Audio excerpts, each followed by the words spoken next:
January 26, 1945, in Haute-Vière, France, a German soldier from the 2nd Mountain Division peered through the aid station window, observing wounded comrades carried in. His unit had launched an assault involving 250 men and 6 tanks, only to be halted by a single American lieutenant stationed atop a burning tank destroyer, wielding a solitary Browning M250 caliber machine gun. In the hour-long engagement, the Germans were reduced from 250 troops to just 70 effective soldiers. The survivors' tales centered on the devastating firepower of this seemingly simple weapon, the Browning M2, which first entered American service in 1933. It was not a secret weapon or technological marvel, but its brutal efficiency was unmatched. First, Lieutenant Audie Murphy, though wounded and isolated, mounted the burning M10 tank destroyer and turned its turret-mounted 50 caliber gun against the advancing German infantry company, supported by armor. For over an hour he maintained relentless fire, causing approximately 50 casualties and breaking the enemy's assault. The German medical staff grew grimly familiar with the wounds inflicted by the massive .50 caliber rounds. Unlike the more survivable injuries caused by smaller rifle bullets, hits from the 50 caliber resulted in catastrophic tissue damage, often requiring immediate amputation or proving fatal.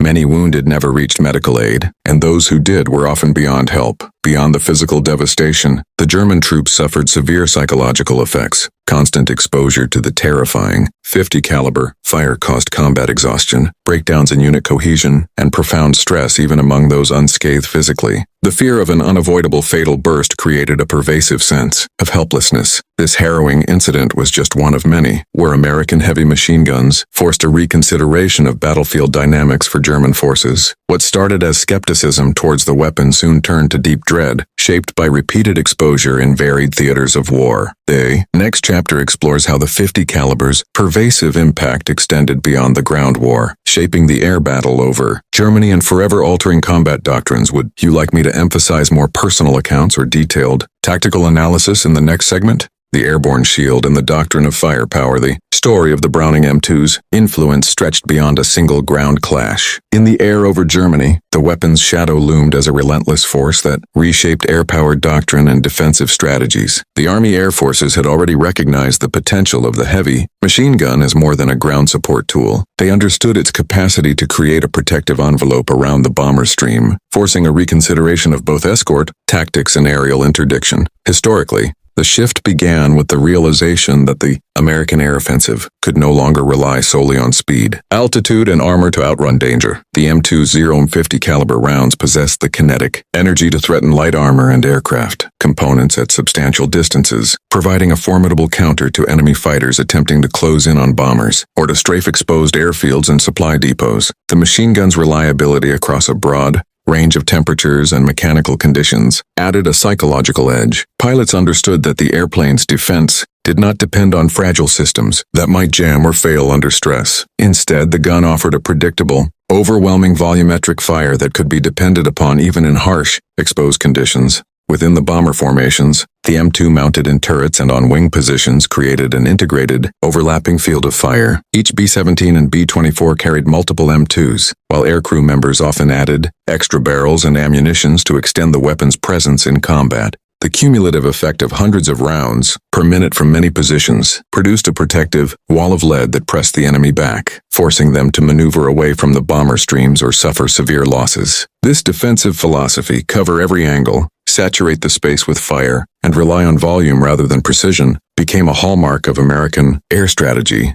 The German perspective offers a stark contrast. Pilots facing the defensive umbrella learned to fear the silent, steady roar of metal and the unyielding rhythm of fire that never paused to take stock of the attacker. The sound itself, an audible reminder of the lethal reach of the M2, became a psychological weapon, reinforcing the sense that daylight raids came with an inescapable threat. The Luftwaffe engineers and tacticians were forced to adapt by altering flight routes, changing altitude profiles, and staggering attack runs to reduce exposure to the heavy machine guns. Yet even the most cautious changes could not erase the fundamental advantage of American firepower, an advantage rooted not in dazzling innovation, but in reliability, abundance, and disciplined application of a simple, deadly tool. From this vantage point, the M2's role extended into the realm of logistics and mobilized firepower. ground crews and maintenance teams developed rapid change barrel procedures. The 50 caliber's ground domination and convoy defense. As the war progressed, the impact of the Browning M2 50 caliber machine gun extended well beyond individual engagements, shaping entire American ground operations and German responses. The gun's presence on nearly every American combat and support vehicle transformed the battlefield, creating a dense network of heavy firepower that German forces struggled to counter. By the time of the Normandy invasion, German commanders such as General Hans von Luck quickly realized that American forces had integrated the M2 into virtually every element of their vehicle fleets. Jeeps, trucks, half-tracks, tanks, tank destroyers, even supply wagons were mounted with 50 caliber machine guns, ensuring constant overlapping coverage. This universal deployment represented a tactical innovation that Germany had never attempted or anticipated. Von Luck's memoir reflects the profound impact of this doctrine. The sheer volume and ubiquity of the 50 caliber firepower made it nearly impossible for German infantry to maneuver during daylight. Any move risked immediate, overwhelming response. The psychological toll paralleled the physical. Constant fire prevented German units from organizing counterattacks or even advancing without taking heavy losses. American tactics exploited this firepower through techniques such as reconnaissance by fire, and where units would deliver continuous bursts into suspected enemy hideouts, hedgerows, buildings, forests to flush out or suppress defenders. This aggressive use of firepower contrasted starkly with German infantry doctrine, which centered around machine guns like the MG-34 and MG-42 supporting small squads, while the German general-purpose machine guns were highly effective and fast-firing. Their deployment was more limited and less omnipresent than the American 50 caliber coverage across entire formations. The effect on German ambush tactics was dramatic. Earlier in the war,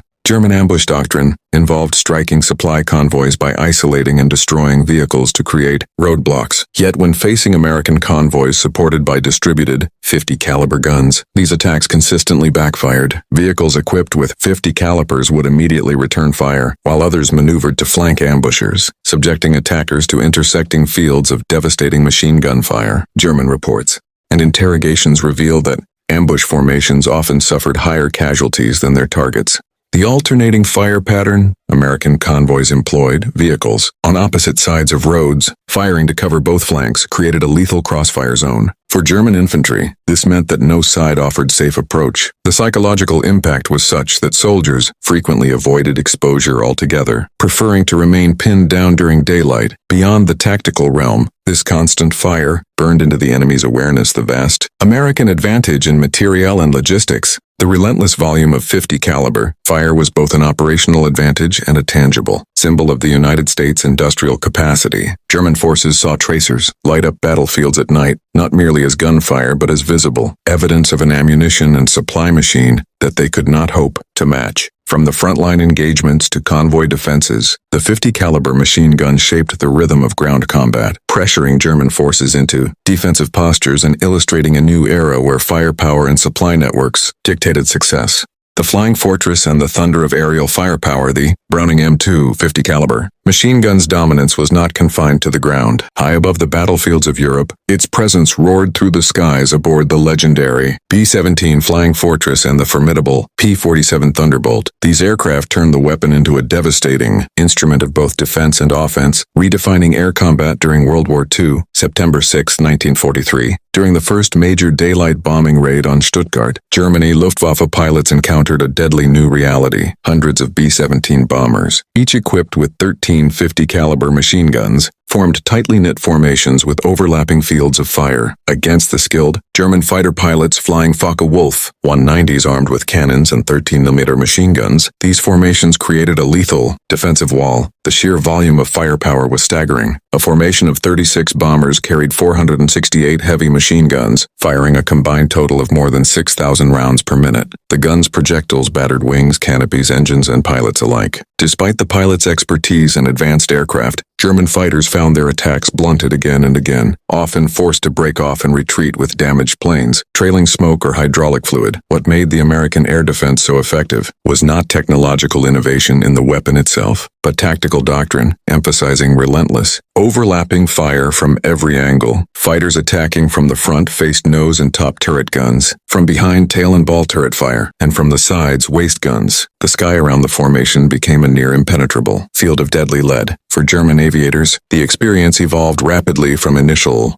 skepticism to recognition of the weapon's terrifying power. Ace pilot Heinrich Vermala, with 93 kills to his name, described flying into American bomber formations as soaring through a storm of steel. Tracers streaked through the sky, but for every visible tracer, 4 or 5 invisible bullets followed, creating an all-encompassing hail of lead. The relentless M2 fire turned the skies into a lethal gauntlet few could safely navigate.